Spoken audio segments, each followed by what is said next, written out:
New Thinking Aloud is presented by the California. All right, now I'm going to go ahead and share my screen and get up the countdown clock timer, and we'll begin that in 1 minute. Oh, here we go. This will do it. Okay, can you still hear me? It's Yes. better. It's Okay, whatever. good. Yeah, I was using the wrong filter, so now that might be Yeah, better. Yeah. it is. Okay, good. That's why you log on a half an hour early. So actually, we're live right now. Okay. We are live. People will start logging in. Notices are being sent out to thousands of our subscribers. So they'll start logging in right away. Okay. Oh, that's great. Yeah, I was working on that piece that you just played until about 4 o'clock in the morning, I think. Hmm. It's still a work in progress, but I know it's so time consuming when you focus on it like that second by second. yeah, yeah. And then there's technical glitches and little things that still aren't ironed out, that need to be ironed out. And but that whole sequence is going to be really cool because I can't wait to get to the part with the tarantulas in the desert. Like I'm going to do the whole. I don't know if you know Emmy that his recounting is that he woke up in the middle of the desert naked, like on the ground, surrounded by this circle of tarantulas that were just going around and around him, but not anywhere near him. And that's when he claims that he had like I guess it was an abduction experience of some kind, and they worked on his brain and helped him to do what he was doing. But was his daughter Lori in the car at the same time? That's what I believe. Yes, I'm pretty sure that's what I read. She's, as far as I know, she's still alive. We can interview her. That we spoke about that before, and that's one of the reasons I decided to do that scene. In the event that we can reach her and ask her about it. I bet we can. And as far as I know, she moved to Seattle. So I haven't been. She used to live in Southern California. Yeah, we should make a note of that and see if we can at least get a Zoom call or something because Sure. just even if it's like as a preliminary interview. Plus, there are a couple of grandchildren still alive, and probably even some of his probably Teddy, one of his sons, is still alive.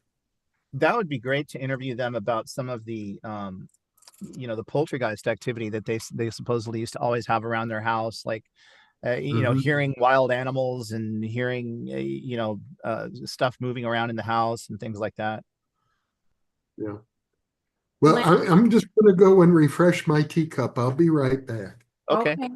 Lance, yes. I was just going to quickly ask, because we were preparing one of the videos you're going to share during the live stream, I'm just noticing, I'm wondering if you have a lamp or something that you can put in front of your face or bump up your light. There we go. Thank you. Yeah, this light was on and then it somehow I must have hit the button and it turned off.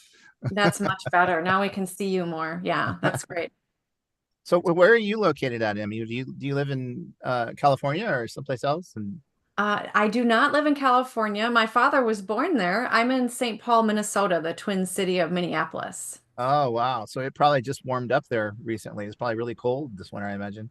It was, although with some of the changes we're seeing in climate, it will sometimes get a thaw even in like January. So we've been having kind of the up and down temps. And yeah, we're definitely above freezing during the day and I'm seeing some crocus and irises starting to pop up out of the ground. And our chive plants too in our garden, our herb garden. That's great. I just recently moved to Louisiana from Southern California, having lived in Southern California most of my life. And, Oh, we decided to make a big move and come to a little town in rural Louisiana because it's just so beautiful here, and the summers are really hot. But other than that, like so far, it's been, just beautiful.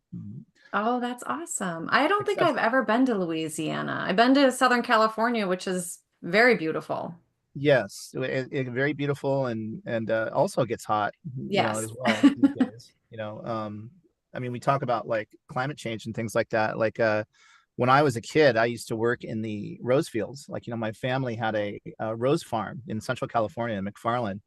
And and if it got to 100 degrees, we'd all get sent home. Everybody'd go home, you know, because it was too hot. And that was rare. But I used to look forward to those days because it was like, you know, easy day, you leave at Right. 9 o'clock It's in the like morning. equivalent to our winter snow days when we were kids. Right. But now, I mean, it's like so common that it's 100 degrees that it's not even feasible, you know, that you know, in the summertime, it just gets up to 100 degrees off, way sometimes over 100, you know, 115 degrees even, you know, so it's kind of scary. Mm-hmm. But here it did get really cold this winter. I mean, it was some days were down to 15 degrees, so it got really cold. But what I found out was that once it's freezing, it's just cold. I mean, I didn't even notice the difference between 15 and 30. It was just cold anyway. Yeah, I've noticed that once. Well, here, I also would say it's like the wind because I can go for a walk sometimes at like 0 degrees, maybe for like 20 minutes or so, if it's not too breezy. But yeah, it's there's a lot of change going on. We actually are a different, I think we're zone 4B now Mhm. for gardening, so or just in general, but then it changes when things warm up, and things are definitely warming up more quickly in the beginning of the spring and then staying warm longer in the autumn. Yeah, yeah.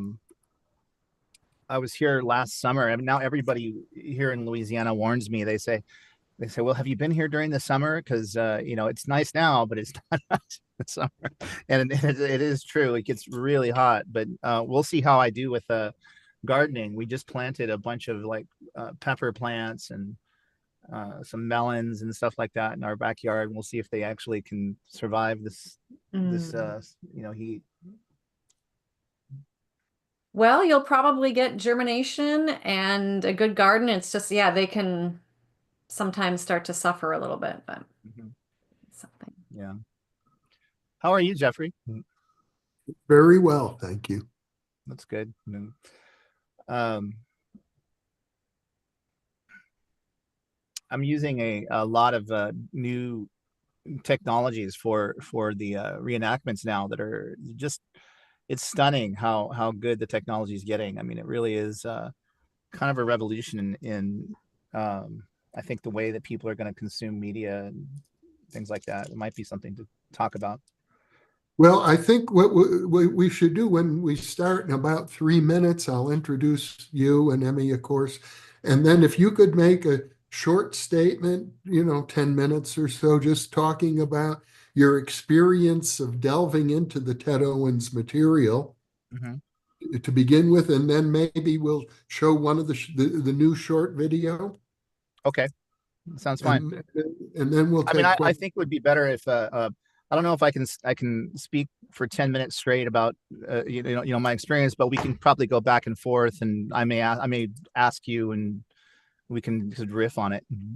Oh, okay, whatever. You mean you can't channel Ted Owens by now, Lance?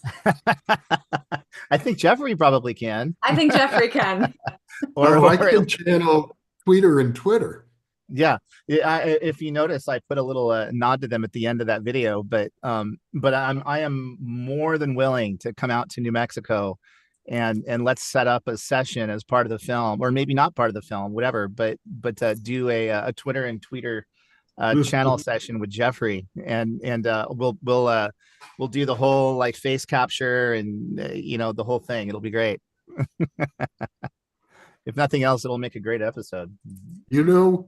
I just completed an interview. I don't think it's been released yet on psychedelic entities. I interviewed the two authors of the book, and one of them, under DMT, had the experience of a giant mantis-like being operating on his brain. And he Wow, claimed that's cool. that it changed his whole life, that it happened about 50 years ago, and he hasn't been the same person since, that he thinks about it every day. Wow.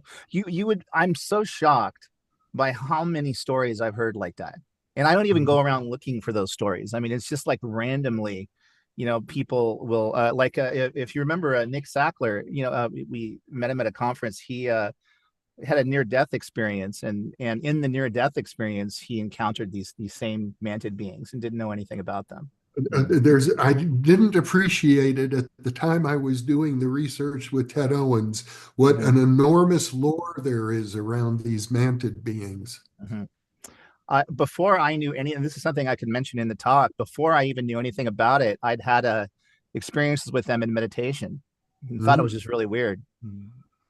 Yeah, maybe they were responsible for teleporting your car. They could be. They could be. Anyhow, we're about to get started in just a few seconds. Mhm.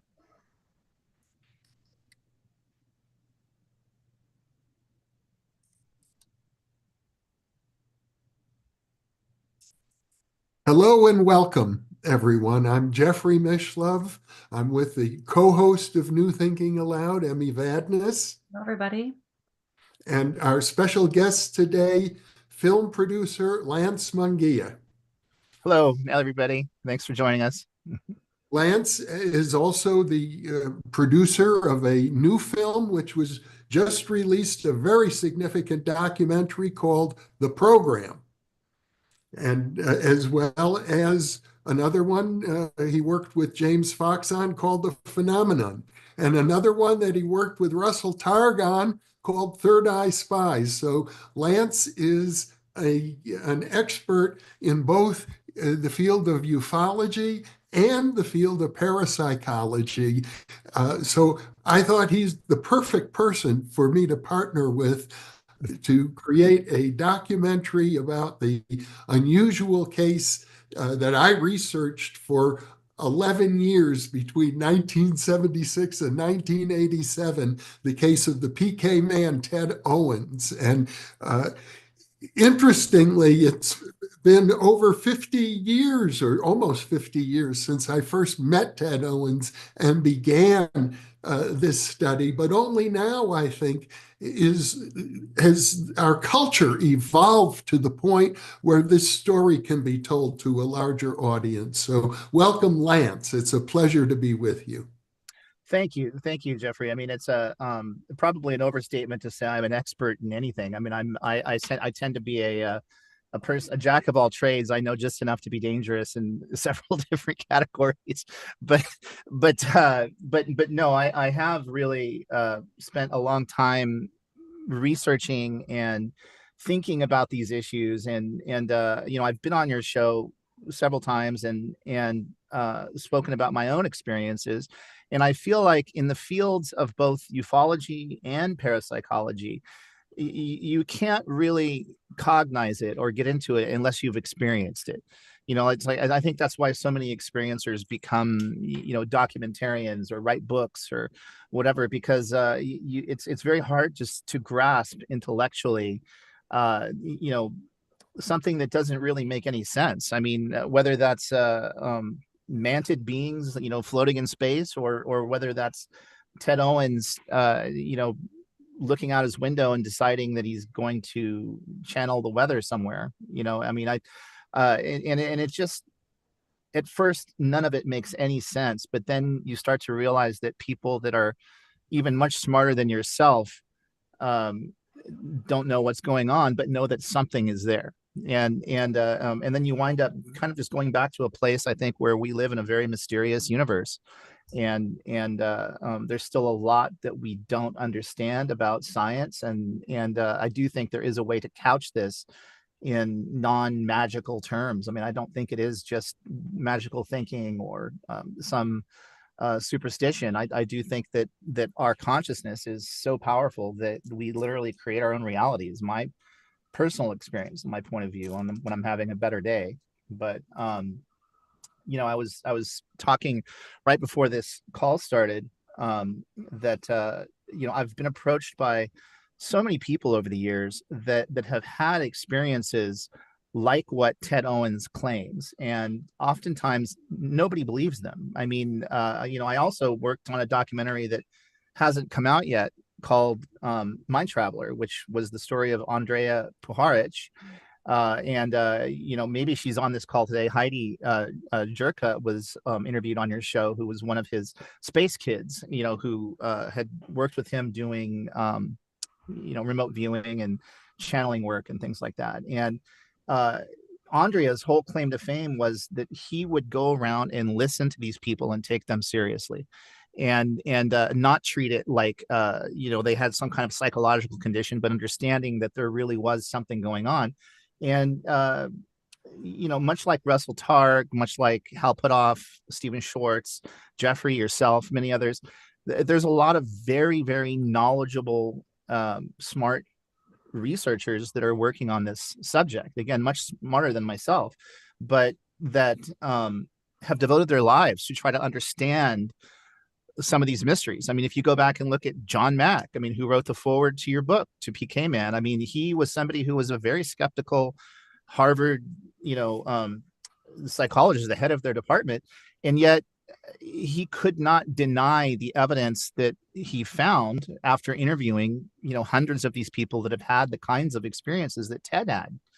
And Ted just happened to be more of a flamboyant character, and I think sort of took the reins of what had happened to him more fully than a lot of other people do. He wasn't afraid to tell you about where he got his abilities from or what he could do, and in fact that was his whole sort of claim to fame, is that he would actually document these things ahead of time by putting them in newspapers, by putting them in letters to respected scientists, and that led to this documentary. Really, it's almost like Ted Owens made the documentary for us by creating so much material of what he did, and then thankfully Jeffrey, with you, having preserved it for all of these years. But I do think that it really does say a lot about what we are as conscious beings. It's not so much that stuff is happening to us as we have an integral voice in making it happen. And I think that's what really is kind of the crux of the Ted Owens story. And what interested me in making this documentary with you, Jeffrey, is the idea that somehow our role in reality is much, much greater and sort of much more in line with what esoteric texts and mystics have said for thousands of years, and what science is starting to prove, which is that our consciousness has a vote in our reality, and in terms of what happens. So, I could go on and on about 1,000 different things, but I do feel like us making this documentary has been sort of like guided. I've been guided along this path over the years where certain things just kind of come into my awareness, and it just leads one thing to another, and this is kind of like a logical progression.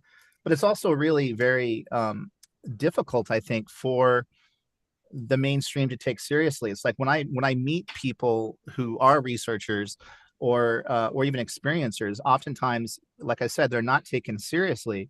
And I think it's just because there's almost like a psychological block that society has to new things and to new ideas, new thinking. And it's very, very hard to change the paradigm of the status quo. You've been chipping away at it for years and years, and I think very effectively, because you ground your work, and oftentimes someone will say, I've got all the answers, I know everything, I know exactly what happened here. And that's not really the case. I think anybody that says that, you can't fully believe, because we're all just trying to figure it out. And I think almost like that's the point, is trying to really figure out what our place in this reality is. So I can ramble on for hours, but I won't. Well, maybe it would be a good idea to show our viewers a short excerpt that you have prepared. And I think we're looking at the moment when Ted Owens first experienced contact with an alien presence that changed his life and apparently greatly accelerated certain abilities that he had already had since he was young. Yeah, let me set that clip up a little bit. So, if you're not familiar with the PK Man story, Ted Owens claimed that he had these astonishing psychokinetic abilities to be able to move matter, affect weather patterns, sort of synchronistically alter reality in ways with his consciousness. And he claimed that this power was coming to him from what was called the space intelligences, and in particular two mantid looking beings that were 7 feet tall and that were on a spaceship above the earth and telepathically communicating with him. That was his belief as to where those powers were originating from. And it took him a number of years to actually come to that conclusion. It actually sort of escalated over time, but it all started in 1955 when he was, of living in rural Texas, and he was driving down the road with his daughter, and he looked up and he saw a craft. And shortly after that, he started having telepathic communications. He didn't know exactly with who yet, but that led him to start doing some of the things that he did. And what you're going to see today is a short snippet of a longer scene. This is sort of the setup. And as the scene goes on, we'll in the next couple of segments of this, you'll actually see that Ted claimed that he had an abduction experience, and that's really what led him to kind of put all of the pieces together. He claimed that they operated on his brain and somehow unlocked these sort of latent abilities that perhaps we all may have. But anyway, this is just a snippet of it. And what's interesting now is with the technology, I can really create compelling and consistent characters. And so the plan with this documentary is you're going to see Ted Owens age over the years. And when we're seeing him in this clip, he's probably 35 years old. And, then we'll see him again at 45 and then at 55 and see how he kind of progressed and became the person he is. And so I find that really fascinating just from a technological standpoint that we're able to do that now. So anyway, this is just a short clip if we'd like to play it. Okay, here we go. Take me a moment to get it all set up. And oh, I've got a problem. Hold on. I've got to change there we go. Live performance audio is on. And now we'll share the screen with the video, and we'll make the video full screen. And here it goes.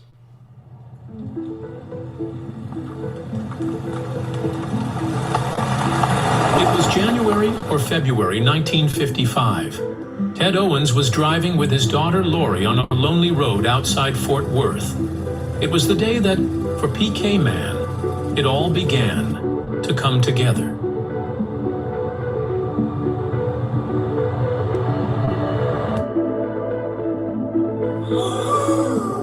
This is amazing! Daddy, look, what's that?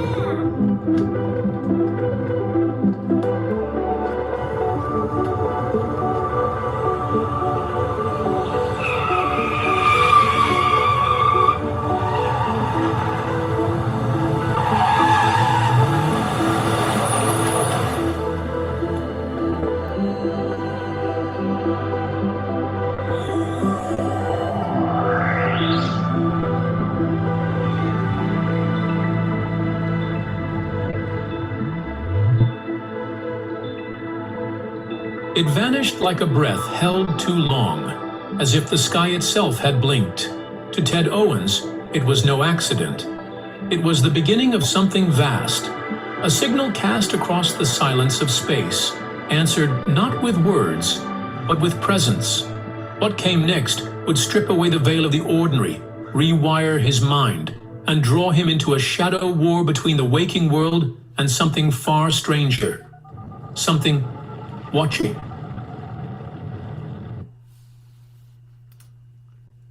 Okay. And now I have to reset the audio. There we go. Okay.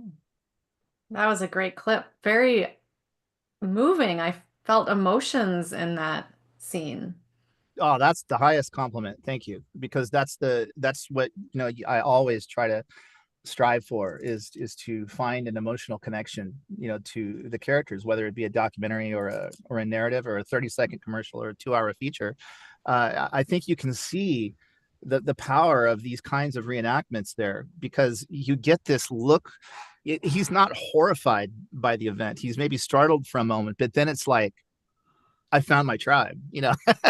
It's like he becomes, almost more relaxed at the end of the clip, as opposed to, freaked out. And I think that was very true with Owens. And I think for a lot of people, I mean, I think that, when we understand that, the possibility is real, that we're not alone, that there's a larger world out there, that we're not just all what's inside our own head, it can be very liberating. And for Owens, it was. My mind always wanders back to the story of Christopher Columbus, and supposedly when the natives first saw the ships arrive in the harbor, they literally couldn't see it.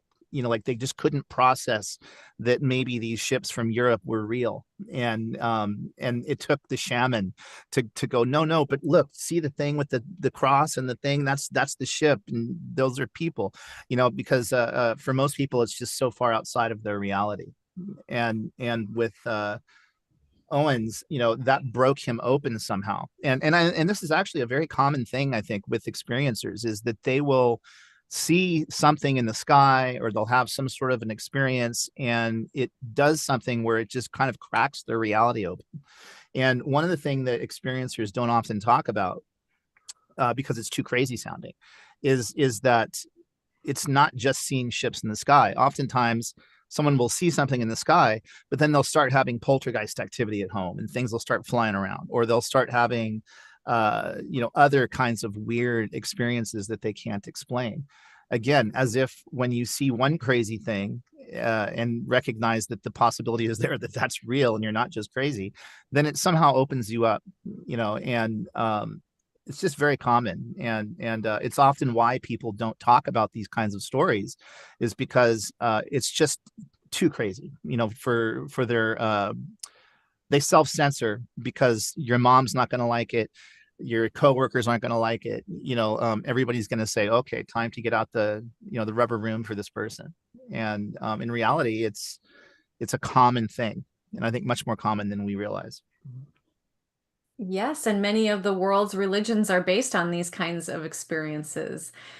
I'm just curious, Lance and Jeff, is this scene that you just shared, was this the first time that Ted Owens had an experience of seeing a craft? Or No, of seeing a craft, I believe so, but Jeffrey, maybe I'm wrong. Is that correct? To my knowledge, it would be, because he had certain abilities prior to this. For example, he ended up long before this experience, he was already working with J.B. Rhine at the Parapsychology Laboratory at Duke University. He had written to J.B. Rhine while he was in the Navy in the 1940s, because he was already having unusual experiences, and he sought guidance from Rhine as to how he could test himself. And Rhine corresponded with him, and then eventually invited him to come to Duke University, where Rhine helped him enroll as a student and hired him as an assistant to work at the Parapsychology Laboratory, where he claims that all sorts of paranormal events were happening around him, and if he didn't know how to attribute those events. Could they have been because he came from a family of people who had psychic experiences, or he began to feel like he was in touch with the powers of nature? But then after the UFO experience, he said, no, it's not nature, it's specifically these alien entities.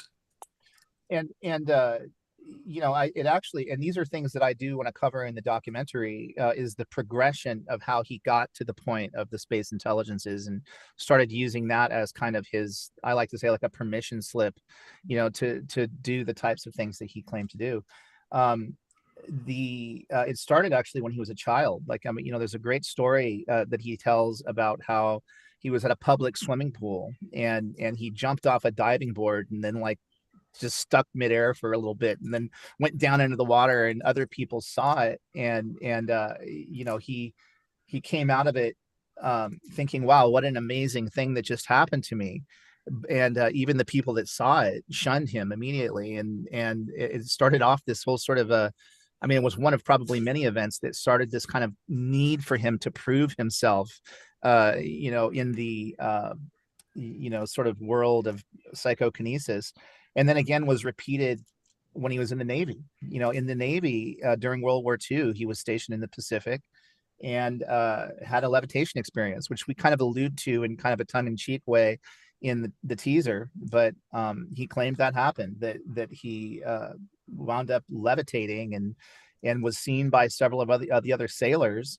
And he could not explain these things as to why they were happening to him. And that's why he reached out to J.B. Rhine, you know, at Duke University, who was one of the only people and most famous people to study, you know, parapsychology, especially at that time. And so that really, there's a lifelong sort of need, an ache within Ted Owens to show the world what he can do. And it's funny because I've met other, you know, psychics and, you know, people who do paranormal type things over the years. Even somebody like an Uri Geller, you know, who it seems like a trait they all share is this sort of need to share the things that they're doing and sort of be taken seriously. And you can't blame them. I mean, I guess anybody wants to be taken seriously for what they do, but it's a lot harder. And I also sort of believe, I speculate, I should say, that these types of things happen when they're surrounded by a belief in them. It's kind of like, you know, with anybody, like psychologically, like if you believe in a coworker or a child or something and believe they're going to do well, they'll do well. And it seems like when it comes to, you know, unexplainable paranormal stuff, oftentimes you know, the belief makes it more real somehow. And I think that even goes back to shamanism and in sort of the you know, all throughout the ages. Oftentimes shamans will use tricks to you know, put the audience in the mind state of where they want to be. And it's not just because they're fraudulent, but because they want to create a perception of belief because it somehow makes it easier for them to do what they do. You know, like take again, Uri Geller is a great example. I spent years talking to Russell Targ about Uri Geller, and we debated back and forth whether Uri should be in our movie Third Eye Spies together, because Uri is a very flamboyant character. He can be very controversial. You know, there's the famous Johnny Carson thing where he wasn't able to bend the spoons on live TV, and does it discredit remote viewing or not? And you know, what's funny about Uri's story is that Uri could bend spoons all day long in any kind of a casual setting. As a matter of fact, in one story, he got up from the lunch table and all the spoons in the cafeteria, you know, all around the tables were bent, you know, like is the story. So there's something going on there, but in a laboratory setting with skeptical scientists watching him, he never bent a spoon, you know, at SRI anyway, you know. So and I've talked to Russell about it, and I've said, do you think it's possible that you know, that your own belief system may have polluted the experiment and prevented him from doing something? And Russell actually agreed with that when we spoke about it. You know, he said that's a distinct possibility. You know, so anyway. Personally observed Uri Geller bending metal in a laboratory setting at UC Berkeley. So it does happen from time to time. Lance, we have a question from Pablo Giralda, who is one of our volunteers, who asks if you can describe the process of creating a documentary film like yours. What is your approach? Oh, that's great. That's great. And I actually thought about if I hadn't had this video ready, I was gonna maybe take you guys behind the scenes, and maybe we can do that another day. You know, when with a different setup than this one. But you know, my process has evolved over time, and I started getting into documentaries when I was working at a public television station where I had to do basically everything on my own, often from the lighting to the shooting to, everything. And prior to that, I had worked, in, mainstream media in LA, making feature films as a narrative director. And as a narrative director, you get to tell everybody what to do, and then you sit in the back of the room, and everybody gets paid lots of money to sit there and do what you're asking if you have a big budget. But when I was at the TV station I was working at, that was right when digital cameras first started hitting. The DSLRs and the higher quality cameras. And prior to that, I'd never even thought about making documentaries because it's just too expensive with film and processing and things like that. But all of a sudden, I was completely liberated, and I could just grab a camera, and the footage was looking as good as what film used to look like. And I used to be a purist, would only shoot on film and that kind of thing. But it was just changing, and that was really the beginning of the revolution that we're seeing now. And I often say that film is one of the only true constantly evolving art forms. It's not set. It's constantly changing, and we're getting new tools and new ways of getting stories out and telling stories. And so I've really kind of embraced that new school of filmmaking now, which I believe soon is going to really overtake the entire film industry. Very close, like within months. And that's a lot of live real-time animation, things like Unreal Engine, which was originally a game engine, and also more recently the AI tools that are coming out.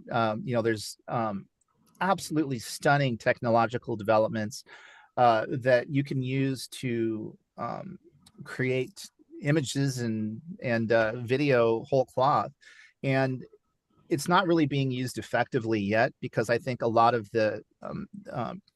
people aren't yet using it as a storytelling tool. It's more about testing it, and it's literally changing every week. But what I recognize now is that the possibility is really there to tell huge stories with this new technology, and do it at a much lower cost and much more quickly than you could have even done 2-3 years ago.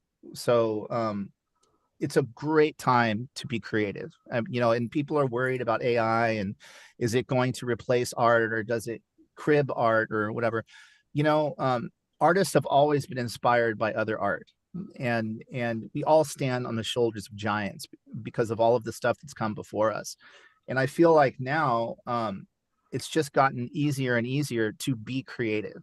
And maybe one day soon AI will be better than human beings at making films, but that's not here yet, and I don't think it will be. I think it's another tool in the toolbox, and so I'm embracing anything I can get my hands on to tell the stories like this, because A, it's cheaper, and B, because I feel like I can be so much more freedom, just freedom in doing the stories without the need for a large crew. A lot of this I do solo.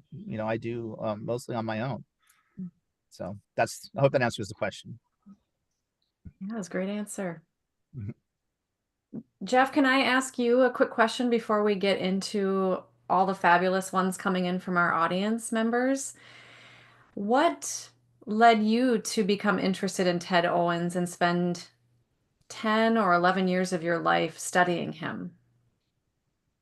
Well, he was already a legend. When I started out, I had heard about him from multiple sources. People who were deeply into the UFO field knew about his claims, because his public claims go back to the 1960s. And so there were UFO enthusiasts. The first one I spoke to was a fellow named Robert Houston, who was Gene Houston's younger brother. I was at the time taking Gene Houston's Mystery School program, which was deeply influential in my life. And I met her brother, visited his apartment in New York City, and he couldn't wait to pull out the Ted Owens book and show it to me, How to Contact Space People. And then a few years later, I was at SRI International having my first experience in remote viewing with Hal Puthoff and Russell Targ. And they were so excited. We were doing remote viewing, which was world changing at the time. They were, the seminal people involved in creating the whole discipline of remote viewing, and invited me to their laboratory because I was a graduate student who knew them. To demonstrate it. We had a successful demonstration, but the exciting thing they wanted to talk about more than anything else was this character, Ted Owens, who had written to them just a few weeks earlier saying he was going to prove to them how he was the world's greatest psychic by creating a huge snowstorm in California in an area where there's almost never any snow, at a time where there was a drought, and the newspaper said the drought shows no end in sight. He said, I'm going to end that drought in a couple of days, and you'll know I did it, because there's going to be every kind of crazy weather, winds, hail, snow, sleet, UFOs, and your local newspaper will publish a front page story saying that the drought is over. And when all of that happened within 2 or 3 days, Puthoff and Targ were amazed. And Russell Targ sent a note back to Ted Owens saying, wow, that was a really great prediction. And Ted Owens responded by saying, hell no, that was no prediction. I caused it. And at that point, they were eager, because they were getting funding from the CIA at the time in their remote viewing work, and they wanted to keep a very low profile. They were already embarrassed by the fact that Uri Geller, who had been in their laboratory, was such a famous public figure. They didn't like that. And Ted Owens gave every sign that he would be even more outrageous than Uri Geller. So they thought, we've got to get this material studied, but we can't do it here in our laboratory. And here's this promising young graduate student. Maybe we can convince him to take on the project. And I was naive enough to say, yeah, I'll do it. And you walked out the door with the big box and they high-fived each other. Yeah. Dodge that one. That was the beginning of an adventure that continues to this day. And now here's an interesting question. Andrei Slavash Przowski, one of our regular viewers, asks, do you recall any situations in which there were signals that Ted Owens contacted someone during the production of the film? So I know I have felt that I've been in contact with him since his death, Lance, but I never asked you, have you ever felt a sense of contact? Absolutely. Absolutely. Absolutely. I felt that way during Third Eye Spies, often with Ingo Swann, because I had an assistant that would get whiffs of cigar smoke in the edit room from, and Ingo used to smoke these big cigars and nobody smoked. But in terms of Ted Owens, I can give you an example from yesterday.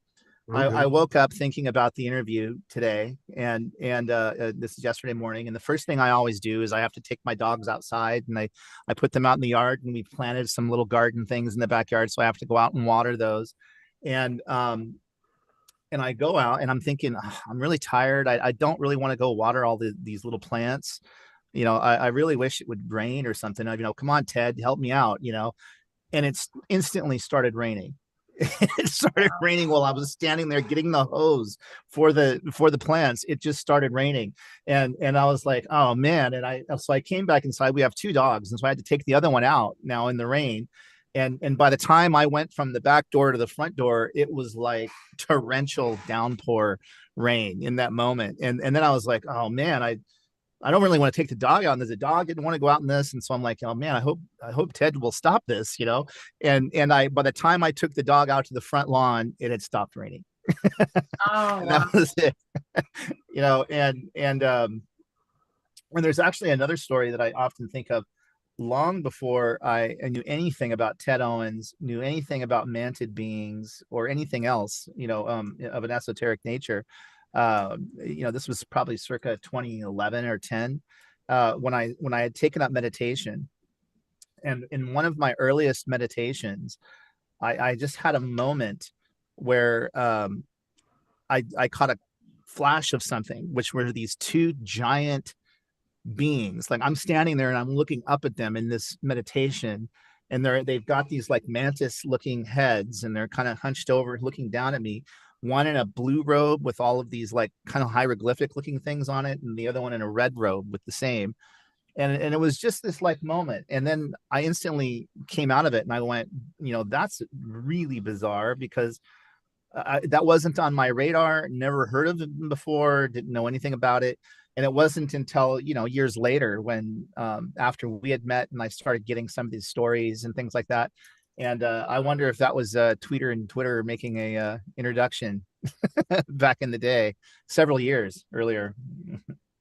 Well, I think according to Ted Owens, Tweeter and Twitter, the alien beings he referred to as the space intelligences, who were mantid-like beings who existed in a giant invisible UFO hovering over the Earth, that these beings endowed him with these superpowers as an experiment to see how the human civilization would respond to such a person.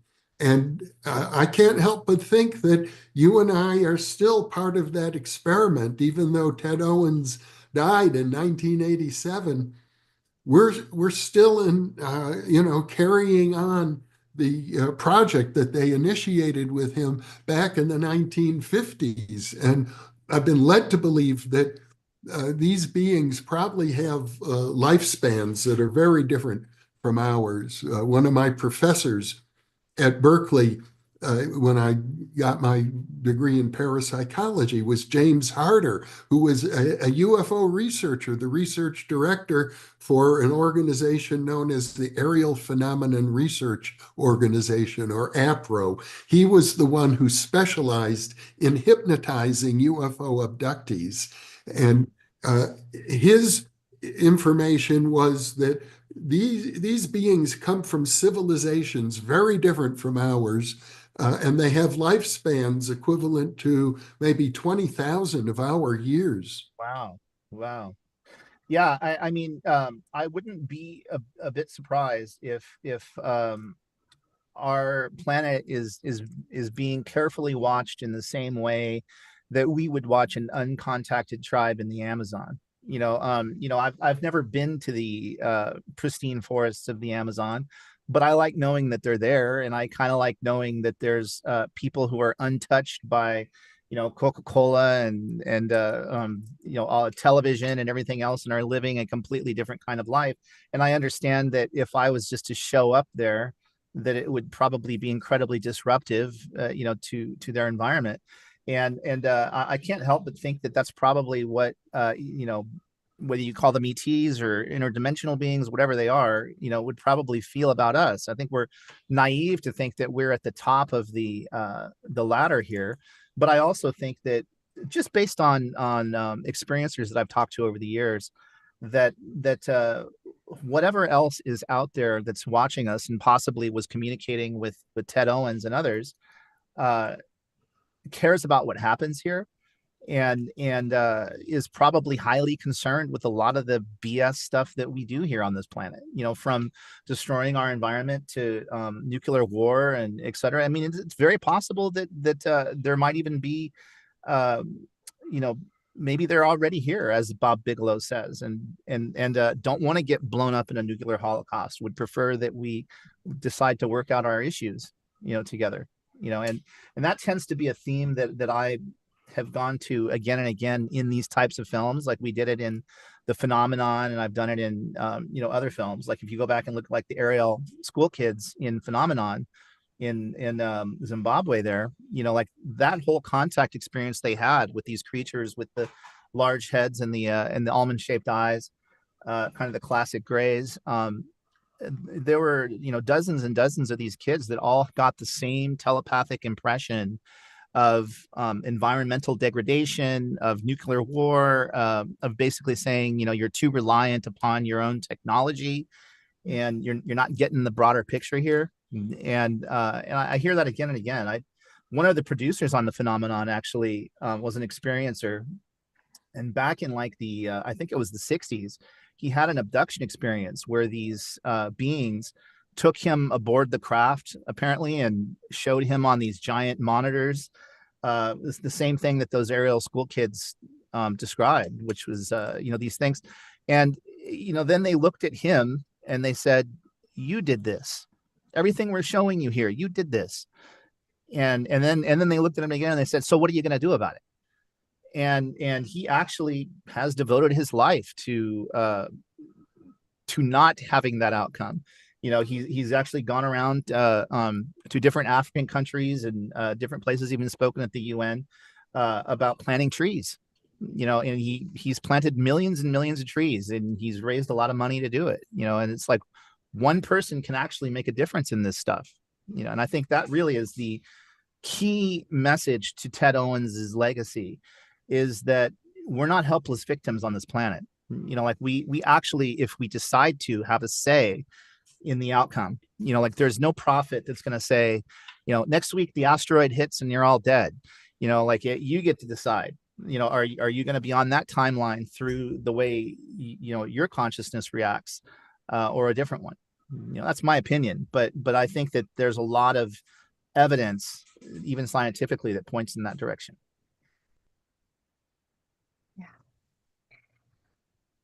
Here's a question from a viewer named Jim Murray, who asks, Lance, can you say if any of your research about Ted surprised you and changed your worldview? It's a great question. That's a really good question. Yeah, I mean, absolutely. When I first, I first heard about PK Man in a talk that Jeffrey gave circa 2014 or 15. You were speaking at a remote viewing get together, and I happened to be there, and I heard him tell some of the stories about it. And he said, I have these audio tapes of Ted Owens, and I can give you a copy of it. He told the audience. He says, but you got to take it really seriously, because it can really, affect you, and it can, it's powerful. And I didn't take it that seriously, because I thought, well, what's going to happen? Really. But delving more into the archives over the last few years, and more encounters with Jeffrey, more encounters with other people, and also just my own journey. It has changed me from the perspective that what I used to feel a lot more sort of skeptical about, as kind of a discerning skeptic, which I like to be, I now have to really accept it at face value, which is, like, if we can believe that dowsers are real, if we can believe that Native Americans can do a rain dance and bring rain, if we believe in the power of prayer, that prayer and mass prayer may have an effect, random number generators affecting random number generators at a distance with consciousness, like on 9/11 or any kind of mass event. It's not one thing that changes a person's point of view. It's the body of evidence is being exposed to it over and over again, and then it's the personal application of that in your life. I've had so many experiences in my life where things could have gone horribly wrong, and then they turn out okay. And I'm hoping that I'm still on a roll and it will continue. But it's everything in life is a risk. But when we understand that we're not helpless in it, it's a hard thing to learn. And I hope that we can contribute to that, because this project and some of the other things I've done help contribute to my sort of understanding of that. If that helps or makes any sense, I don't know. Jeff, I think the same question could apply to you if you care to answer that. Well, it's, Ted Owens had such a deep impact on me that it changed my life very, very dramatically because I was still a graduate student studying parapsychology when I encountered Ted Owens and began this research and included it in a first draft of my doctoral dissertation. Well, what do you suppose happened then? One of my committee members said, I quit. Robert Morris, who was a distinguished parapsychologist at the time, and he shortly thereafter moved to Edinburgh, as it's said, in Scotland, and established the Kessler Chair of Parapsychology there, which is still ongoing. But he left my doctoral dissertation committee because he said, from his point of view, UFOs and parapsychology should never be combined. Parapsychology has enough trouble as a parascience all by itself. It doesn't need to be contaminated by contact with UFOs.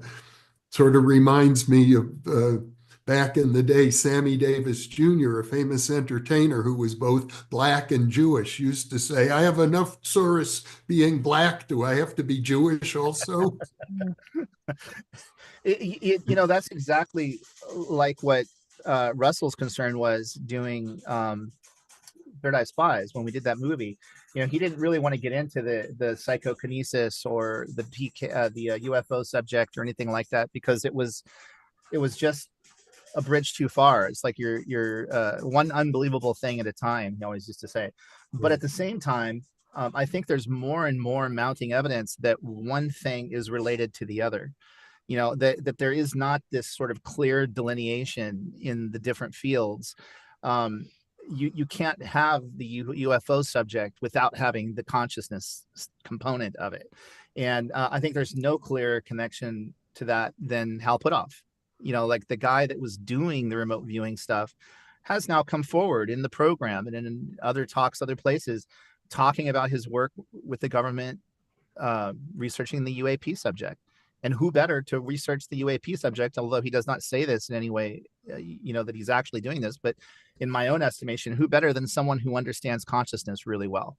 And then you have people like Jacob Barber, who just recently came out on News Nation and has been vetted, and we spoke in the program to a 37-year veteran of the Senate Armed Services Committee, as a staff member who vouched for several of these undercover sort of whistleblowers that are coming forward in the UAP field. And Jake Barber, being one of those people who came forward to Congress, was a security guard moving downed exotic craft around, often U.S. exotic craft, but what he claimed was sometimes non-human craft as well. But to me, the most shocking statement he made in that Ross Coulthart interview, if we're going to believe his credentials and if we're going to believe that he's real, which personally I have no reason not to, because I think he's been very thoroughly vetted, he claims that the government still operates teams of psionics that go out when they cite these craft and in particular try to make contact with these craft. And what I found the most shocking thing that the guy said, more than anything else in that interview, was that these teams of psionics not only make contact with the craft, but they try to hijack sometimes the systems that control it, which is all consciousness based, and make it land. Like that's so blow mind. First of all, I think it's very rude, but secondly, it's blow mind if it is true that human consciousness is that powerful that you can not only control a craft but hijack it. I mean, it's so crazy. But at the same time, on the progression of craziness over the years and the disclosures and the things that we understand, it's just one more thing saying that your consciousness is very powerful and that we should not discount any part of the field. If you're going to believe one crazy thing, it's almost like you have to be open to all of it. And at the same time, remain a discerning skeptic and not just swallow anything. But, there is a progression of evidence that's building all the time. And I think one of the biggest dangers to parapsychology or ufology is to try to cordon it off and make it just one thing. even though it's very common that it's, dogma is the biggest enemy that we have on this planet, no matter what it's about, just the sort of dogged determination that I'm right and you're wrong and only my way works and your way is wrong. That is such a self-destructive and unproductive way of doing science, I think. So anyway. Well, it's true. Everything that you're saying is correct, Lance, but let's remember this is the year 2025. So we've come a long way. Back in 1980, when I first received my doctoral degree in parapsychology, because I had done this research with Ted Owens and it was in my doctoral dissertation, and it had become even then a little bit what I was known for, the guy who was willing to explore this area. I became completely unhirable in any parapsychology laboratory. They were looking for people who didn't have anything in their history that would be considered controversial like that. So, which ultimately worked out for the best for me. But at the time, it meant, I had to start scrambling and figuring out how I'm going to earn a living.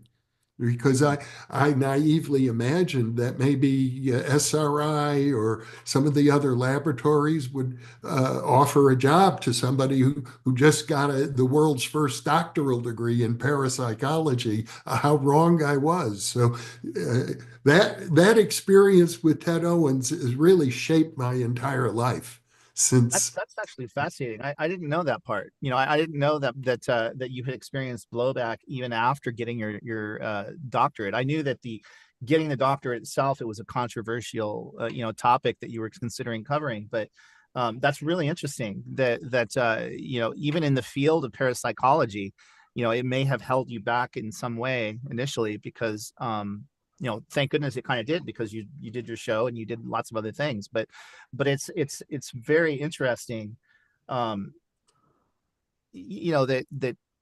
even the people who would be considered, believing in things that are not mainstream, there's a limit, there's always a limit. It's like, yeah, okay, fine, I'll buy that somebody can bend a spoon, but I would never buy that someone can actually cause a tornado or Call down a or UFO.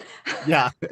Yeah. It was like that. And in fact, back in 1981, as I recall, my membership application to become a full member, more than a student member of the Parapsychological Association, was turned down.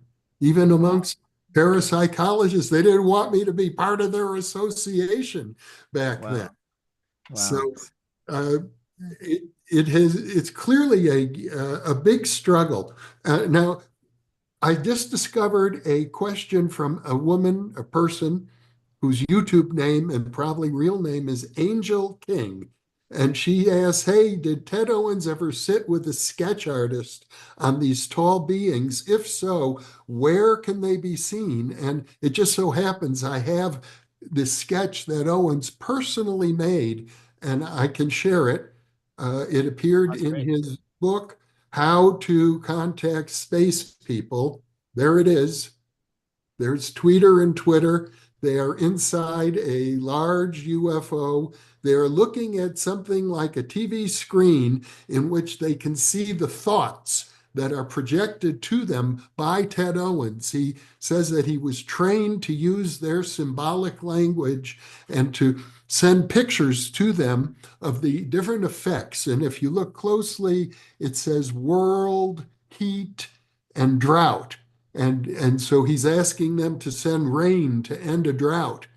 There you can see it's like the sun, I guess, is shining so brightly. And Ted Owens is asking them to provide relief to a drought-stricken area, which is one of the things he did often. And so there you see his depiction of the two aliens he believed were responsible in a large part for his powers. I find it really interesting that Ted always would say, they were they were testing me to see how people would react to me having this power.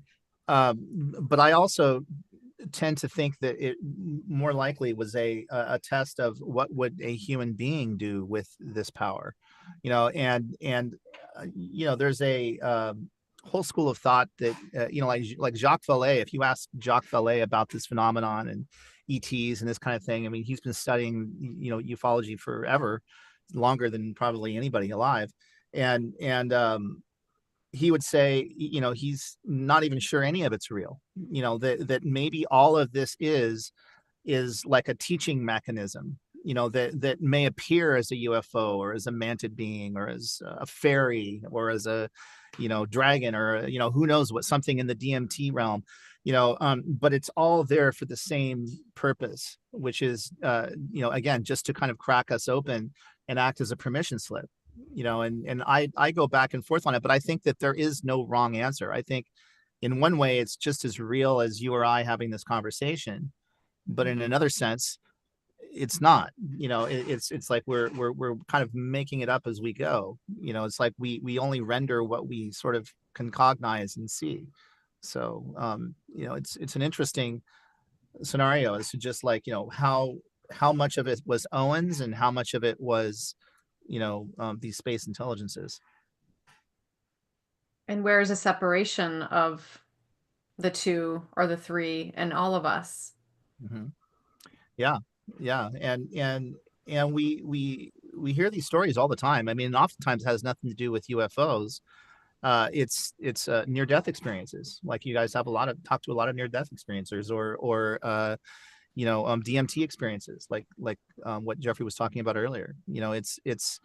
There's just a catalyst. There's a thing that happens, and until you have that thing happen, it's like you just got these blinders on, and it's really, really hard to see or to cognize, really your own potential, I think, and again, and then we ask ourselves, so what happens if everybody could, wake up on the wrong side of the bed and cause a thunderstorm or something? I mean, then that's a whole other question, which I can't answer. Mm-hmm. Yeah, or believe that they could do it. Yeah, and maybe practice in some regard. I think that brings up, I think, the core issue with parapsychology in general, or at least that seems to be one of the core issues, is fear around these abilities. And that on one hand, I think people are mesmerized by it, and on another hand, people might reject it out of maybe in some ways a healthy fear, or for us to really contemplate if this is really possible, which it seems it is. How do we go forward with that? Mm-hmm. And Jeff, I know you've contemplated that for decades, right? Well, of course, many of the episodes in the Ted Owens story resulted in loss of life or loss of property or serious damage to people. And it wasn't always pleasant. And so I learned a lesson from all of that because I maintained a good relationship with Ted Owens the whole time, even to the point of criticizing him for what he was doing. I think he respected me because I treated him with a certain amount of courtesy, which most other people didn't. When he went into a new city, like on one occasion, he walked into the offices of the San Francisco Chronicle, the big newspaper in San Francisco, to announce that he, the great PK man, had arrived and was about to end another drought in the city. Well, he didn't get past the guards in the lobby. They threw him out right away. And oftentimes when he would announce, I'm about to do another demonstration, people would laugh at him and ridicule him. And so he would say, well, I guess I need to teach you a lesson. And it kind of worked that way. And so the lesson for me, and I suppose I learned this lesson much earlier when I was working in San Quentin prison doing group therapy with murderers and rapists, everyone, no matter how much of a criminal they may be, is a precious human being and deserves a measure of courtesy and respect. And when you give that to them, chances are they're not going to harm you. Actually, on one occasion, I did tell Ted Owens we had a little bit of an argument because we were on the phone talking, and he had just done one of his most amazing demonstrations, producing a UFO sighting for me in the San Francisco Bay Area. He said it would occur within a number of days. It would be seen by hundreds of people. It would be photographed, and the photograph would be published on the front page of one of your local newspapers. That all happened within days. And so he was really, feeling his oats at that time. And I had the gall to say to him, well, you promised 3 sightings, and so far we've only had 2. And he got really angry, slammed the phone down. And I suddenly began to feel a sore throat coming on. You get this scratchy tickle in your throat, and uh-oh, it's about to get worse. This is the first sign of a bad sore throat. And that's how I felt. And then 45 minutes later, he called me back and he apologized without saying what had happened. He said, Jeffrey, I apologize. I will never do that to you again. And immediately the sore throat cleared and I was fine. So to me, the lesson here is no matter who you are with, every human being, every sentient being deserves a measure of courtesy and respect. You don't have to be mean to anybody, unless maybe, you're struggling for your life or something, that you're in the middle of a battle. But short of that, I think people deserve to be treated respectfully. A lot of times people would ask Russell Targ, why is it that you got such great results at SRI, better results than many of the other labs that have studied remote viewing? And his answer is very simple. He says it's unconditional positive regard. And there's an author or a philosopher that he got that from, and I don't remember the person's name, but that was his philosophy. And I think it's a very, very good philosophy, and in particular, when it comes to parapsychology and the paranormal, is that you have to have unconditional positive regard, because you don't know what someone else is going through. I think it's a good philosophy in life, frankly. Yeah. I mean, you have to just take things as they come from an open heart.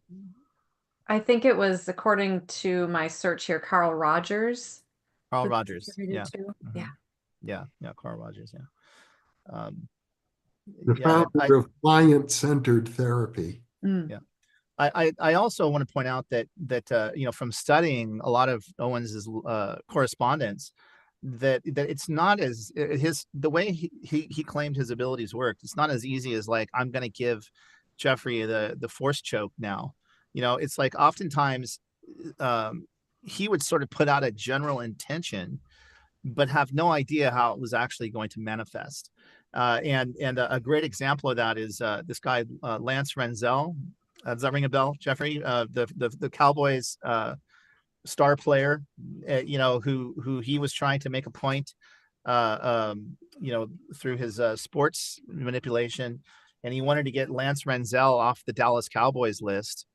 And then Lance Renzel had this like bizarre meltdown where he exposed himself and just, it's like a really big mess, and the guy like wound up going to jail, and it was terrible. And in the correspondence, Ted writes, I had no idea that I was going to do something like that, or it was going to work out that way. I just wanted to get the guy off the field, and I'm going to send him positive energy to try to work it out. And I really didn't want something like that to happen.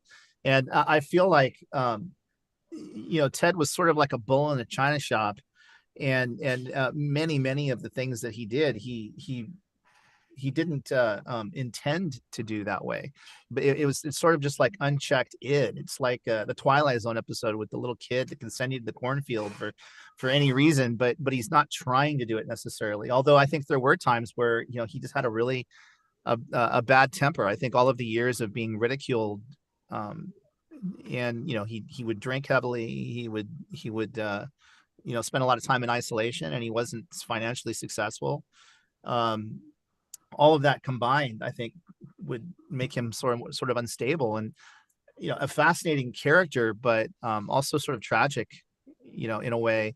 And we think of like sort of healing abilities and the abilities to summon UFOs and all these things as this sort of angelic thing that you must be this saint in order to do. And he's perfect evidence that that's not the case necessarily. Being psychic and being saintly, I'm sure there's a lot of overlap, actually, but they are distinct. Well, one of the conversations that I had with Kit Green, I don't know, Kit Green, who was the former head of biosciences for the CIA, and was the contract monitor at SRI for a while. And circa 2015, I went to Wayne State University to interview him, for Third Eye Spies. And he said some stuff which at the time I was very skeptical of. And after being exposed to the Owen story, I'm now much less skeptical of. And that is that he felt the only really, really good people who could do PK or remote viewing, like the 100%ers, like the people who got it right all the time, had very, very high IQs, and were very, very smart. I didn't know this, but apparently he told me that Pat Price's IQ was off the charts, and Pat Price was the best remote viewer, or at least one of them that they ever had. And the fact that Owens was a member of Mensa and was so brilliant, and it comes through in his writing, and he was really kind of his own researcher in a way, but he was so smart. It makes me wonder, because at the time I thought, Kit being a former CIA guy, maybe he's just that, it's kind of you must be brilliant in order to do this. Sure, you can carry a tune, but to really be good at it. And makes me wonder if Owens's IQ actually played into sort of his abilities in some way. Lance, we have a question here from Pablo Giraldo again, one of our volunteers, who is asking, what is unique about the PK Man documentary compared to your previous films? And also, let's remind our viewers that we do have a GoFundMe page, and perhaps you could explain why. Sure. Well, what's unique about this is that I'm going about it in a really a different way. I already kind of explained, like, how I'm kind of embracing new technologies for this. Frankly, when we started discussing this documentary, I thought it was going to be more costly and time consuming and much more difficult. And, because, I was still reliant upon, older tools like, going to stock footage sites, having to go to, news stations and gather stuff. And we still have to do some of that. But there is a way to narratively tell the story now that didn't exist 3 or 4 years ago. And that's, I think, going to make it really unique as sort of a hybrid docudrama, as opposed to just strictly talking heads, because there's not that many talking heads, frankly, left. It's like we have to proceed off of, the literature and the letters. It becomes much more Ken Burns Civil War than it does, a contemporary documentary about modern times. So there's that. I think that makes this documentary really unique, is that we're going to approach this from a much more kind of a narrative storytelling perspective. And what was the other part of the question? I'm sorry. To talk about why we're creating a GoFundMe page, right, a crowdfunder page. So we're doing this basically with or without outside assistance. And right now, I've broached it with a few documentary distributors, and there's people that are interested in the documentary, but not in terms of putting up large advances. That's just not where the industry is at right now. So if the movie's going to happen, it has to happen because we make it happen. And I need to be able to support myself to do the labor and bring in a small group of people to help put everything together. And really it's going to be what we as a community put into this, is going to be what makes this film happen, and it's just day by day, thing is we have a good script and a layout for the documentary. We've done some interviews. We've got enough material, more than enough material to make 3 documentaries, frankly. But it's just getting all of that takes time and it takes money, so there's really no mystery about it. But I do feel like we are at a place technologically in the film industry, and whether it be any kind of documentary or narrative film, that we can do far more with less. So I'm trying to just make this thing happen, basically. And I should let our viewers know that there's a link, if you're interested in helping us, there is a link to our crowdfunder page in the description of this video. The description, if you're watching the archival video, you just scroll down below the actual video. I don't know for viewers watching us live if it shows up, but it will be there in the video description that normally appears when you scroll down. Yeah, it's there now as well. I want to also say that one of the things now really driving me to do this is the support that we've gotten thus far. I mean, it's a handful of people, but I mean, there's people who have donated $1,000 to this project, which amazes me, and it honors me, and I'm like really moved by the people who have believed in the project, and I know really believe in you, Jeffrey, and have followed the show for a long time, and believe that this is a story that deserves to be told, because that's what it's going to take really for us to see this through to completion. So I'm just going, week by week and working, and we'll just keep moving forward. And thank you to everybody who's contributed. So there are some additional questions, in fact, quite a few questions coming in from our viewers. People want to know, for example, have we been in touch with any of the followers of Ted Owens, people who worked with him and knew him while he was alive? Great question. And I have read some of the correspondence from those people, but no, we have not. I haven't anyway. I don't know. Have you, Jeffrey, reached? Well, of course, there's Wayne Grover. We have his audio testimony. Mm-hmm. That's right. We just contacted Wayne Grover. Wayne Grover was one of the reporters for the National Enquirer, and this is going to be a big part of the documentary because it's my favorite story that I love telling. And Wayne Grover was based in Lantana, Florida, at the Enquirer offices there, National Enquirer. And Ted had been hired by one of Wayne's producers or editors to make a UFO appear. And so he showed up at the site. He made the UFO appear. And the producer who was there with the camera said, well, yeah, but it's like lights in the sky. It's not, I can't really make out anything clearly. It could just be, something else. I don't know. I'm not going to pay you. So whatever their fee was, Owens wasn't going to get paid. And Owens, being Owens, was like, oh yeah, well, I'm going to bring a hurricane down on you for doing this to me. And I guess like a week later, 3-4 days later, unexpectedly, there's 3 hurricanes converging on Lantana, Florida, and Wayne Grover calls Owens and says, look, man, I live in Lantana, Florida, and there's a whole bunch of people that are going to get hurt or die if you do this. If it's you and you're doing this, you got to call it off. And Owens said, you're right. I was upset and I wasn't thinking clearly, and I'm going to take it back. I'll call it off. And then sure enough, the hurricanes just part and go back out to sea. Didn't hit Florida at the time. So we need to find the original hurricane footage of that. That's one of the things that we really need to find. Hurricane David. It was a major hurricane. Yeah. And so what we do have, as opposed to contemporary interviews with a lot of his followers, is things like Wayne Grover's at the time audio interview.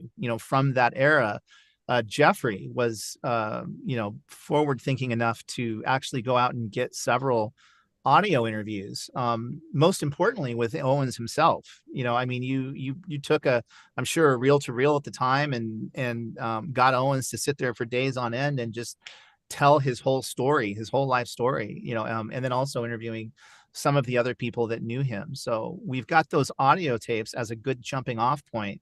And again, it would be really, really hard for me as a documentary filmmaker to only just have the audio tapes if this was 3-4 years ago, and then have nothing else to put over it. That would mean I would have to create everything, go out and get stock footage for everything, or figure something out. But with the advent of AI, with the advent of new technology, we can actually create things to have in the documentary to go with that audio, or with the original letters that we also have, much more easily. And I am sort of going to am taking a Ken Burns style approach to the making of this, where but with a much more visual flair than Ken Burns, but where we literally will take letters that are written by Owens, written to Owens, back and forth from Jeffrey to Owens to other scientists, public personalities, and then reenact them in Owens' own voice, using the technology now,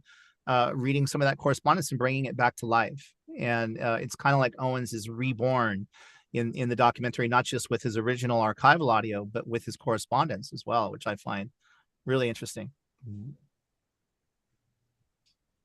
And I can't now locate it, but one of our viewers happened to notice that there was one of Ted Owens' students who actually commented, it was probably a couple of years ago, in the comments section on one of our videos, as I recall, a woman named Janice Leslie, who took his training course, and he taught her how to go out at night and make UFOs appear. Back in the 1970s, before other people were doing it, Ted Owens was training people to do that, and some of those people I think are still around. You might have audio from Janice. I don't know if it's Janice, but there's a woman in a lot of the audio that you interviewed. I don't. It could have been her. It could very well have been. Mm-hmm. But yeah, now sort of summoning UFOs has become the vogue kind of thing, to do. But yeah, it's been around forever, and Ted was doing it before it was cool. There's a question from a viewer who is also one of our volunteer moderators, and I just want to give them a big thank you. Mortal Clown, who is asking, they were just coming in when you were talking about the story with the tarantulas with Ted Owens, and they asked, may I please ask who was surrounded by tarantulas, as they were just coming in. And so yeah, that's a great question. Thank you. This is the second part of the scene that we showed at the beginning of this live stream. So Ted Owens sees the UFO initially. This starts a series of sort of telepathic communications that he starts accrediting to the UFO. It starts this idea that he can create grids on maps and things, or maps in his mind to control weather patterns, and this whole thing that it opens up for him. But it culminates several years later when basically he wakes up in the middle of the, I guess, desert, somewhere where he's laying flat on the ground naked in the desert. And the way he tells the story, that basically he was surrounded by a circle of tarantulas that were, he claimed they were almost like protecting him, as opposed to trying to come near him, because they were nowhere near him. There was just this, he said there was a circle of spiders surrounding him, and he was laying there in the desert with no clothes on, and basically just got up and in a daze hobbled back to get help or civilization. It's basically an abduction experience.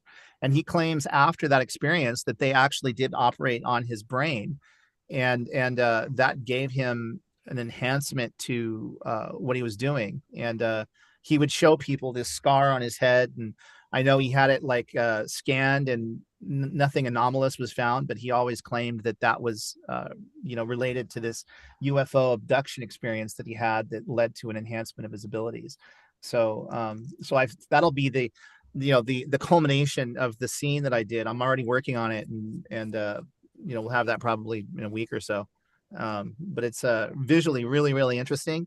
It's the story that he tells, and much, again, not an uncommon story. I mean, if you look at Fire in the Sky or so many of these other kind of abduction stories that have existed over the years, oftentimes, that's what he claims.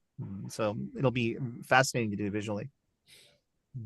And here's a fascinating question, or a question to which there is a fascinating answer from Mike Frank, who says, has Ted Owens done any PK from beyond the grave to let Dr. Mishlove know he survived death? And in fact, that is exactly what happened, and it is well documented. Give me a moment to share my screen, and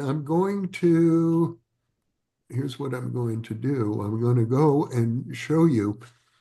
If you go to our listings page, and I'm going to share it right now, you can see here's the URL, newthinkingaloud.com/listings, HTM or HTML.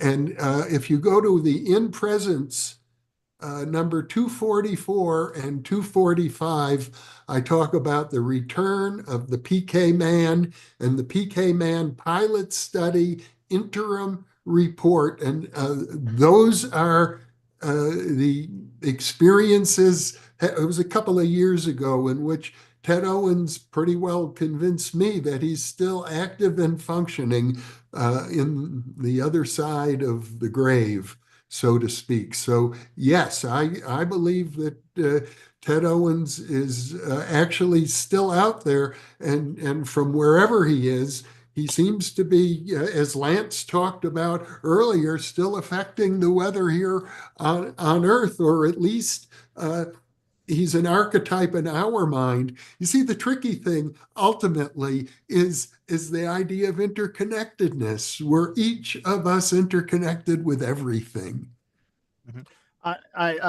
We should probably mention, I know I'm fascinated by the study that you did, and you told me about it at the time, and I still think it might make a worthy inclusion somehow in the documentary. Is what Jeffrey did was he sort of in meditation reached out to Owens and said, hey, can you make the weather warmer this winter in Ukraine?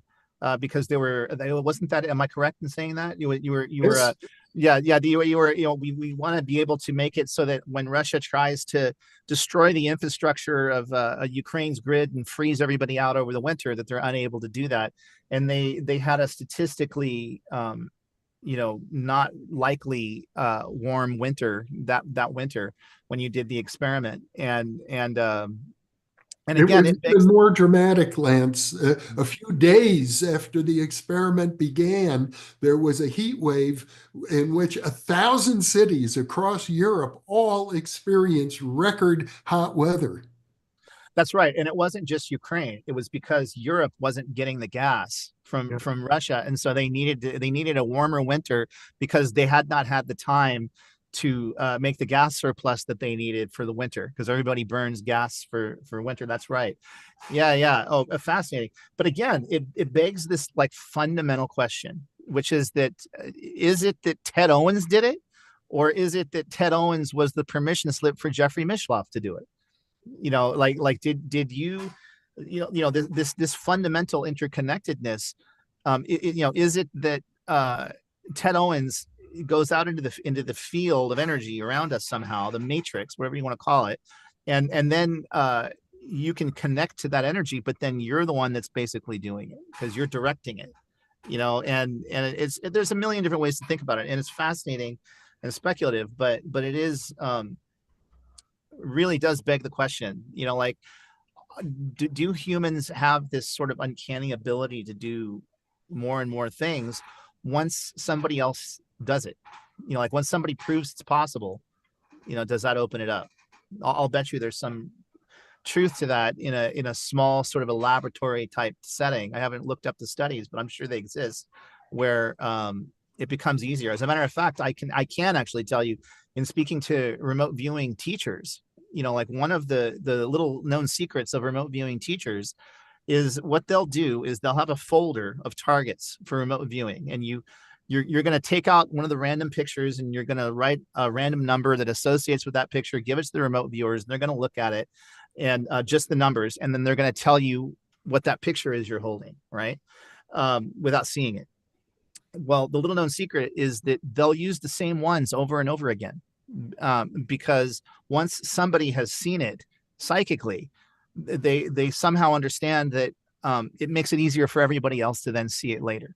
You know, it's like you're breaking some sort of a consciousness barrier where that information gets uploaded to the cloud or something, and it's just easier to see. You know, what if that applies to everything? You know, I don't know, but it's a fascinating idea to think about. We'd have, what do we have? 7 minutes left. So just to let everybody know, we have lots of great questions coming in. Of course, as usual, we're not able to get to all of them. Jeff, do you have any burning ones you want to ask Lance? Here's a question from a viewer whose YouTube name is For Sure. And he asks, is there anyone similar to Ted Owens living today? Absolutely. Absolutely. I have met a girl who claims that she can manipulate weather. And I even sat at a party with her one night, and she said, see these trees over here? Watch this. And she does this little thing, and then the tree started swaying when none of the other trees were swaying. It was a trip. But and there's another guy that I need to figure out who it is, but it was actually her mentor. It was a guy teaching people how to do this sort of thing. And the one thing I gleaned from that conversation, which was fairly brief, was that the person who taught her to do that was using grid patterns the same way Owens talked about using. So I don't know if he learned it from reading about Owens or if this was his own thing, but I know that he was out there claiming that he also was doing that. And also, I mean, it's not unusual for Native Americans and Aboriginal people around the earth to believe in things like rain dancing and things like that. So it's not an unknown thing. I mean, would you agree, Jeffrey? I would agree, and there are certainly accounts of different shaman, particularly in Africa and amongst Native Americans who have feats comparable to Owens. What makes Owens unique is that decade after decade, he endeavored to convince scientists that these abilities were real. And I have in my files over 160 of Owens' demonstrations. They didn't all work out the way he said they were. My rough estimate is that 2/3 of them did, and that the odds of any single one working out, because he selected things that were, you know, unlikely and unanticipated. Maybe there was a 1% probability that they would happen, but 2/3 of the time they did in fact work out. So I would say he was enormously successful, but maybe only 2/3 of the time. What actually shocks me about Owens, and I don't even know how he could have done this, especially back then, you know, this being the 1960s and 70s. But when you look through those files and you see that he's sending you correspondence, which is also CC'd to, you know, Russell and Howe and Hynek and Fogel and all these like scientists at the time, and he's having to make photocopies of all of these like newspaper clippings and correspondence and predictions that he makes ahead of time. I mean, that was a full-time job for this guy to sit here and track all of these different things that he was claiming to do. He would first have to make the prediction, publish it somehow, either in a magazine or a newspaper, or at least in correspondence to scientists, and then, you know, get the result and then send them the result saying, see, here, I did it. And there's just hundreds and hundreds of pages of these, you know, handwritten notes that he would circle something and point at it and say, here's what I said on this day, here's where it came true. And he had the foresight not only to do that, but also when there were witnesses, he'd gather affidavits. And when you first told me about that, Jeffrey, I thought, oh, that's interesting. But when I actually I'm going through those files and I'm seeing the affidavits, and I'm seeing, notarized affidavits by like, yes, I saw Ted Owens do this thing, and this is what happened. This is what occurred. Like the post office bombing that I think you weren't even aware of when we found it, that was in the archives where he had claimed that this post office in Norfolk, Virginia was going to be bombed, over the weekend. And then sure enough, somebody threw a pipe bomb at the window, so it's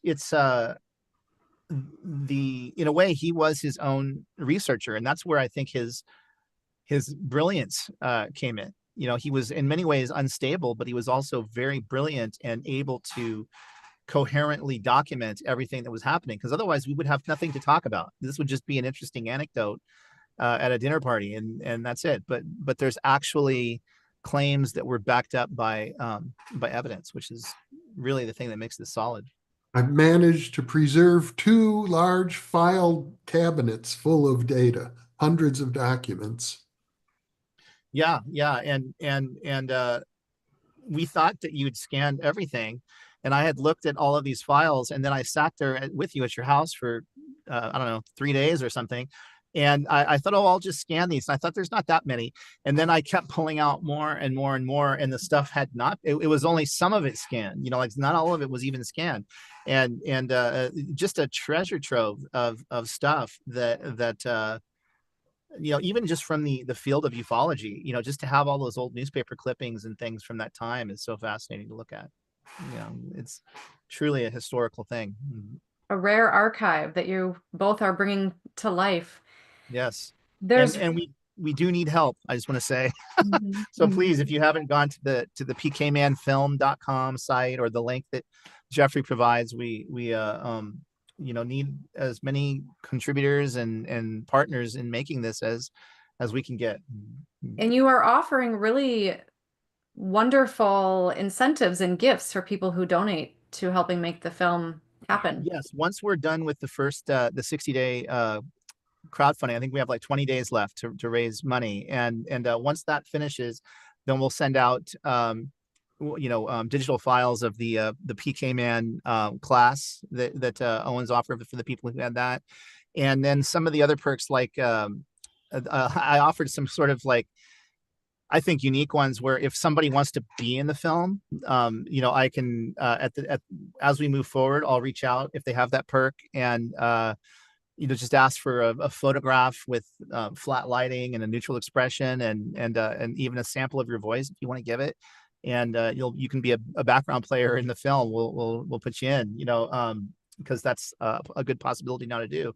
And then you know, I reached out to a friend of mine who does PK classes, who may be willing to, you know, come out, or if not, my wife also can do that kind of thing, and do a little PK demonstration and how you would develop your own PK, you know, as a live course as part of this.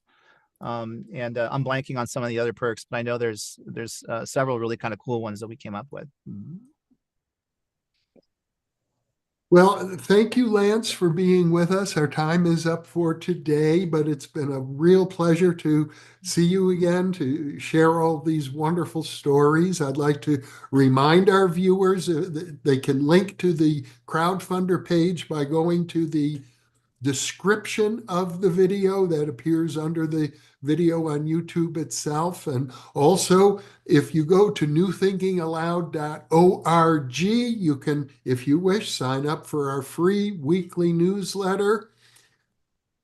We also have a magazine we publish. We have a book series, and we're putting up videos practically every day now. So, and in addition, some of you may be interested in volunteering. New Thinking Aloud is actually primarily a volunteer organization. We're only able to do all of these things because we have volunteer help. And if you'd like to join our community of volunteers, for example, helping out with these live stream broadcasts, your assistance is welcomed.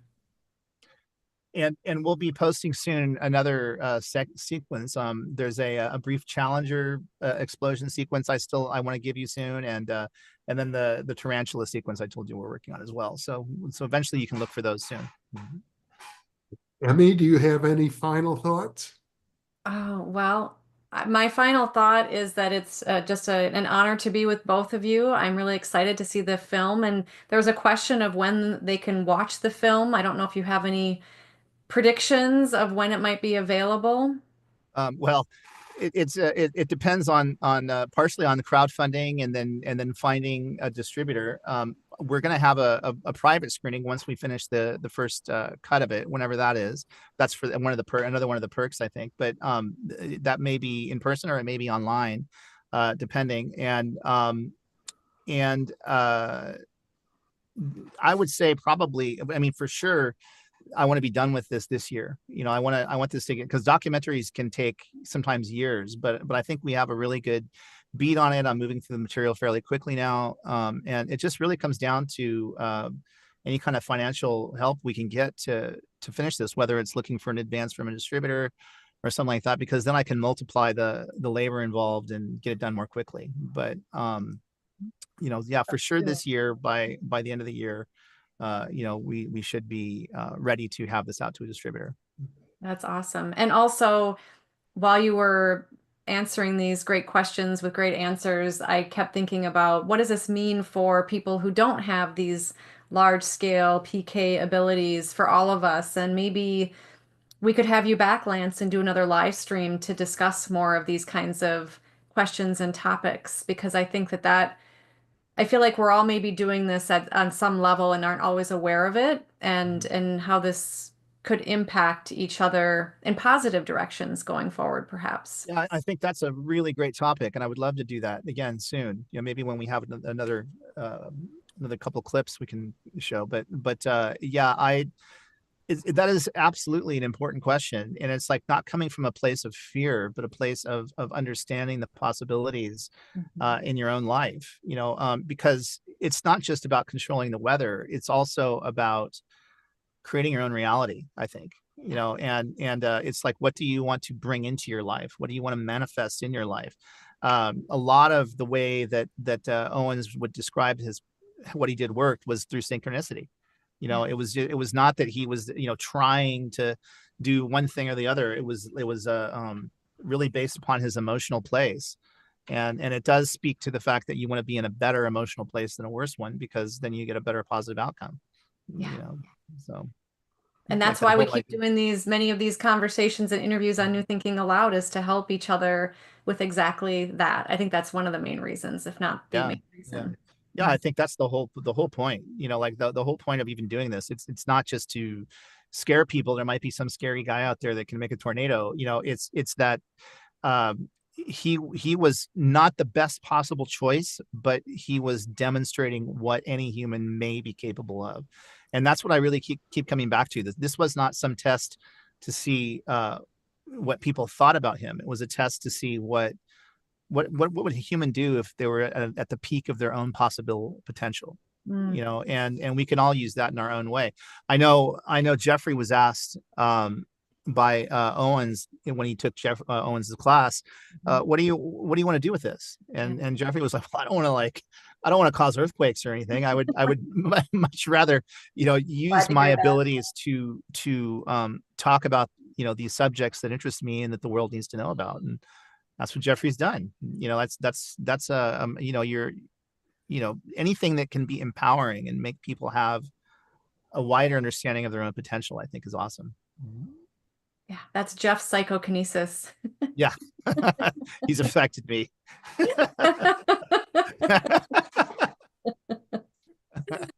Well, thank you both. It's been a joy and a pleasure, and I look forward to having you back as a guest again, Lance, and what you two create going forward.